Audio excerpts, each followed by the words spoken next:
pengembangan dunia kreatif ini akan mampu menekan kenakalan remaja dan tindakan-tindakan kriminalitas. Lalu, mampukah Serang meniru Bandung menjadi kota kreatif? Siapakah yang bertanggung jawab pada pengembangan dunia kreatif ini? Dan bagaimana muda-mudi Serang menyisipkan budaya lokal pada kreativitas mereka? Permasalahan ini akan kita perbincangkan dengan para narasumber yang berkompeten di bidangnya dalam obor malam ini yang mengangkat tema menggiat kreativitas anak muda.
Ya, Assalamualaikum warahmatullahi wabarakatuh. Selamat malam pemirsa Banten TV dimanapun Anda berada. Senang sekali saya Sandy Aristapuri kembali dapat menjumpai Anda dalam salah satu program unggulan kami yang kami beri judul Obor, di mana para rakyat dan pejabat dapat saling berbagi cerita. Ya pemirsa, episode spesial kali ini kita akan membahas mengenai menggiatkan kembali kreativitas muda-mudi di Banten, khususnya di Serang dan sekitarnya. Sebenarnya sudah banyak belum ya muda-mudi Serang yang benar-benar memiliki kreativitas yang tinggi, ditunjang juga dengan sarana dan prasarana atau wadah yang benar-benar bisa disalurkan lewat wadah tersebut. Dan untuk membahas mengenai kreativitas muda-mudi di Serang, bersama saya telah hadir dua orang narasumber, yang satu cantik, yang satu juga ganteng. Yang pertama saya sapa dulu Ibu Maya Raniulan SPD. Assalamualaikum, selamat malam Bu.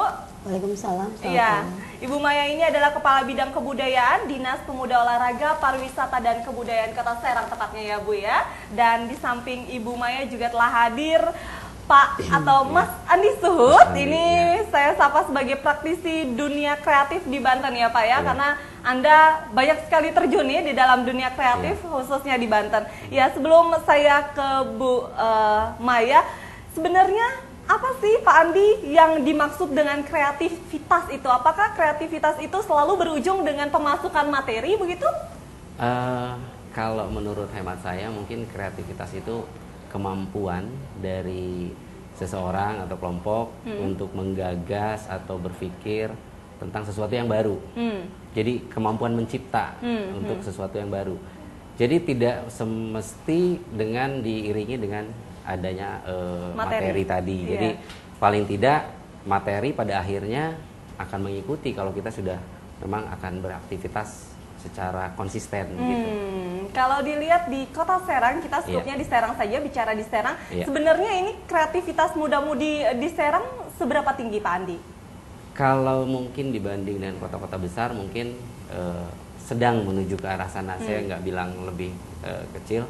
Hanya potensinya cukup besar, Jadi kalau kita lihat sekarang sudah mulai tumbuh juga komunitas-komunitas kreativitas, lalu juga didukung mungkin kalau kita lihat di dunia maya juga komunitas Banten atau Serang sendiri sudah banyak membuat komunitas yang di bidang kreatif, industri kreatif itu sendiri.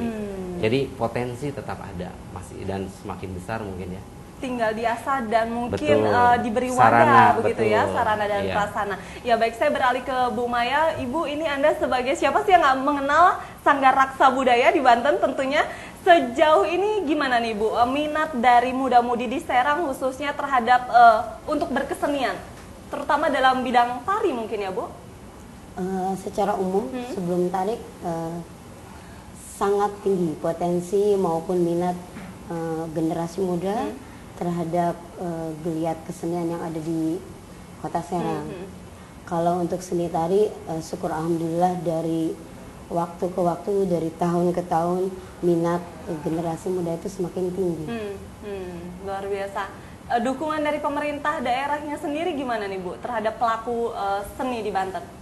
Dukungan jelas ada, misalnya pemerintah mengadakan event-event yang melibatkan beragam kesenian untuk dipromosikan maupun diagendakan, ditampilkan dalam acara-acara tertentu. Bisa. Cukup besar ya? Cukup besar. Oke, baik Pak Andi, ini Anda tadi menyinggung bahwa cukup banyak komunitas-komunitas begitu ya di Serang atau di Banten nih Pak? Di Serang. Di Serang ya, apa saja sih Pak? Salah satunya mungkin komunitas fotografi sudah mulai ada juga, itu kan industri kreatif juga. Lalu ada kemarin juga kumpul-kumpul bloggers Banten katanya gitu. Ya. Itu juga sebagian besar pelakunya itu dari Kota Serang ya, dari orang Serang. Lalu komunitas banyak lah yang kalau kita sebutkan Rumah Dunia sendiri sudah tumbuh dari sejak setahu saya 90-an ya, itu sudah mulai menggagas mewadahi pelaku-pelaku di industri kreatif itu. Iya, kalau kita lihat sendiri di Indonesia ini yang benar-benar hidup dengan industri kreatifnya ini di Bandung ya Pak ya. Betul, salah satunya Jogja juga. Salah satunya ya. Bandung, Jogja. Mungkin nggak sih Banten bisa menjadi Bandung atau Jogja seperti itu?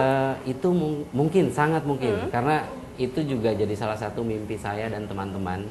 Bagaimana suatu saat nanti Serang atau Banten ini bisa seperti Jogja, bisa seperti Bandung. Dulu saya pernah ngobrol-ngobrol dengan Mas Gong, dengan teman-teman yang lain, Mas Toto juga. Itu memang jadi salah satu mimpi kita bagaimana Serang menjadi satu kota yang punya industri kreatifnya cukup maju, juga jadi salah satu acuan untuk kota-kota lain. Paling tidak kita mempunyai satu kekhasan dibandingkan Bandung sendiri, dia kota kreatif dan Jogja, tapi masing-masing punya kekhasan sendiri kan. Serang juga punya potensi ke arah sana. Kalau di Banten atau di Serang sendiri, kalau menurut Pak Andi sendiri yang menjadi khas untuk kreatifnya anak muda apa yang bisa diangkat dan memiliki daya jual cukup tinggi tentunya ya? Iya, kalau menurut saya mungkin dari sisi industri pariwisata itu salah satunya juga kita punya potensi, hanya memang belum maksimal seperti kota lain, tapi potensinya cukup besar dan punya kekhasan di kita ini. Lalu juga dari sisi orang-orangnya juga, orang-orang kreatif, kita punya kelebihan bahwa kita dekat dengan ibu kota. Itu menurut saya satu kelebihan. Sebagai daerah karena kita penyangga betul ibu kota. penyangga ibu kota, kita punya akses yang cukup bagus ke ibu kota. Jadi saya rasa untuk belajar, untuk melihat, untuk menambah wawasan, sebetulnya kita punya kelebihan dibanding kota lain. Iya, mungkin Gitu. aksesnya lebih mudah Akses begitu ya lebih Pak mudah, Andi ya. betul. Iya, saya ke Bu Maya. Bu Maya, Anda sebagai pimpinan di Sanggar Raksa Budaya ini saya melihat sendiri kontribusinya cukup besar sekali terhadap pelestarian seni tari khususnya di Provinsi Banten. Ini sebenarnya minat atau animo anak muda untuk berkesenian ini berarti sangat tinggi begitu ya Bu ya? Alhamdulillah sangat tinggi. Sangat tinggi. Apakah profesi sebagai penari, pelukis, atau dunia seni yang lain ini bisa dijadikan profesi yang benar-benar bisa disandarkan hidup mereka begitu? Sudah seharusnya seperti itu. Jadi ketika kita sudah terjun ke dunia seni, tidak cukup seni itu untuk seni, tapi seni juga untuk menjadi sebuah kehidupan. Tidak hanya sebagai hobi begitu ya, ya Bu? tapi saya membuat kegiatan di Raksa Budaya tidak, tujuannya bukan untuk semata-mata menjadi mata pencaharian, tetapi pendekatan yang saya gunakan, lalu tujuan yang kami ciptakan memang kegiatan itu untuk satu, pelestarian, dua, pengembangan, selalu menciptakan lagi sebuah karya-karya yang mengikuti perkembangan saat ini.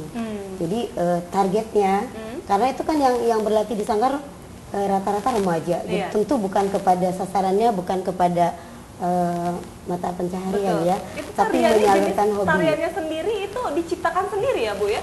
Seluruh tarian di Raksa Budaya produk Raksa Budaya, Luar kecuali yang tari Nusantara. Jadi ada tari-tari istana atau tari-tari rakyat yang